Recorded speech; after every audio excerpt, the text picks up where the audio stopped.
All right, welcome to week 16. This week we're dealing with chapter 14, looking at the formulation and conduct of foreign policy, which is a subject that I actually happen to teach as a standalone subject, so I'll try not to overwhelm you.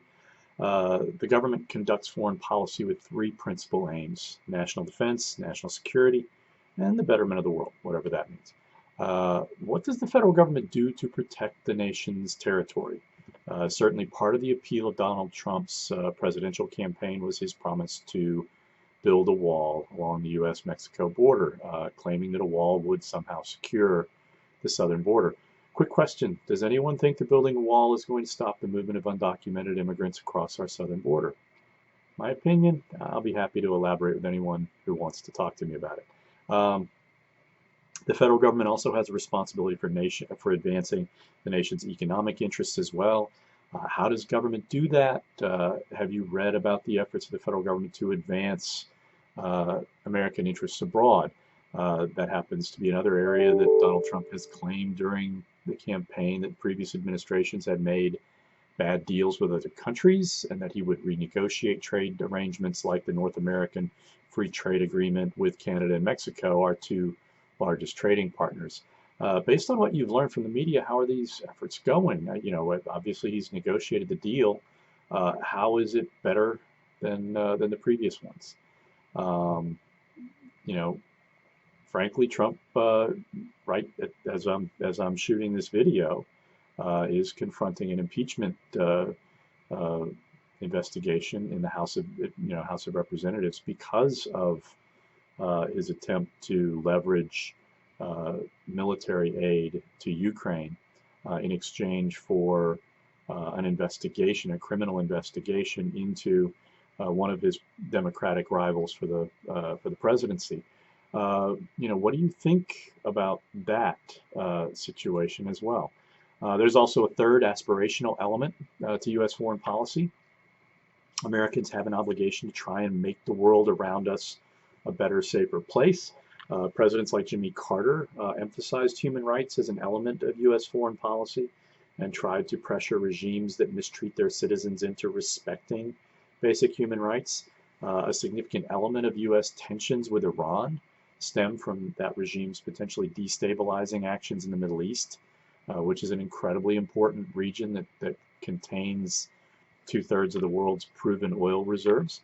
Iran has been designated by the U.S. State Department as a sponsor of terrorism, which references Iran's training and arming of non-governmental organizations like Hezbollah, which is a political organization that advances the aims of Shiite Muslims in Lebanon and Syria. I'll stop for a second and ask, does everyone know the difference between a Sunni and a Shiite Muslim? If not, we can, again, take that up in the forum. Back to Iran. The United States and 5 other nations imposed harsh economic sanctions on Iran in response to mounting evidence that the Iranian regime was engaged in a determined effort to develop nuclear weapons. That package of economic sanctions was in place from 2006 to 2015 and included a ban on the sale of Iranian oil and a pretty thoroughgoing trade embargo. You can ask me what a trade embargo is if you don't know. Those sanctions devastated the Iranian economy and gave the international community leverage to force Iran to stop its attempts to develop nuclear weapons. In 2015, the United States, Britain, France, Russia, and China and Germany signed an agreement in which Iran promised to stop enriching uranium and agreed to periodic inspections of its nuclear facilities in exchange for a relaxation of economic sanctions. The Trump administration pulled out of the deal, claiming that it didn't go far enough. Try and look around and see what you think. There's plenty of articles evaluating the Trump administration's decision to pull out of that deal and to reimpose sanctions on Iran and to attempt to coerce other signatories to that deal to reinstitute the sanctions regime. First of all, is the Trump administration succeeding in, choking off trade to Iran? Was it advisable for us to withdraw from that deal or not? Again, that's something we can talk about if you're curious. How has the United States position in the world changed, from the time of our independence until today? In my foreign policy class, I jokingly refer to the United States as a super duper power. owing to the United States' unprecedented wealth and the strength of our military. But the United States in 1787 was a fledgling nation with huge debts and an almost non-existent military. When did the United States become an economic and militarily significant actor in global politics? What would you say would you say right now that we're gaining or losing power relative to the rest of the world? For much of U.S. history, the dominant attitude of Americans towards the world was expressed in the idea of isolationism. What was isolationism and how did it impact Americans' view of the outside world? How isolationist was the United States from 1787 to 1945? Is there a wellspring of isolationist sentiment within American political culture still there, waiting to be tapped? What would a return to isolationism mean for the United States and for the rest of the world? The text describes new threats to U.S. national security and addresses the Bush administration's war on terror and the Bush Doctrine. What were the key elements of the war on terror? What did the Bush Doctrine say about the United States' willingness to resort to military action? How effective would you say the Bush and Obama administrations were in countering the threat of terrorist organizations like Al-Qaeda and ISIS and Hezbollah and Hamas and Al-Shabaab and all these others? One of the more important parts of Chapter 14 concerns the agencies responsible for conducting foreign policy. So who is it that actually does the implementing of foreign policy? Journalists who specialize in foreign policy talk about the Golden Triangle, which refers to the White House, the Pentagon, and Foggy Bottom, which is the headquarters of the State Department. The president has a great deal of authority over how foreign policy is conducted. And foreign policy analysts note that presidents over the last 60 years or so have increasingly conducted a White House-centered foreign policy, which means that presidents are conducting foreign policy using the National Security Council as their vehicle. That also means that cabinet secretaries wield considerably less influence than they did previously. Now, that has conferred a great deal of influence on the National Security Council staff and on the National Security Advisor, who was appointed by the president and not subject to Senate confirmation. One of the more troubling issues with the Trump administration's foreign policy team is that the first National Security Advisor was Michael Flynn, a retired general who had once headed the Defense Intelligence Agency, the DIA, which is a very important agency within the intelligence community, and who was fired fairly early on for putatively lying to other administration officials about the nature of conversations that he had conducted with Russian officials, and also the fact that he had been a foreign lobbyist and took money from Turkey in particular, and did not register as a foreign lobbyist. There are larger questions regarding whether or not Flynn acted as a lobbyist for foreign governments. He has since pled guilty of lying to investigators. Trump's second National Security Advisor, H.R. McMaster, lasted barely more than a year before resigning. Trump's third National Security Advisor, John Bolton, again, has been let go. Why has Trump had so much difficulty holding on to national security advisors? Two departments that still play a significant role in formulating and implementing foreign policy are, again, the Defense and State Departments. The Secretaries of State and Defense wield considerable influence because they've managed two of the most important nodes of foreign policy expertise and capacity. The State Department is primarily responsible for diplomacy, and so the Secretary of State is responsible for carrying out the president's foreign policy vision. Again, Trump's first Secretary of State, former ExxonMobil CEO Rex Tillerson, again was fired. It was fired via tweet.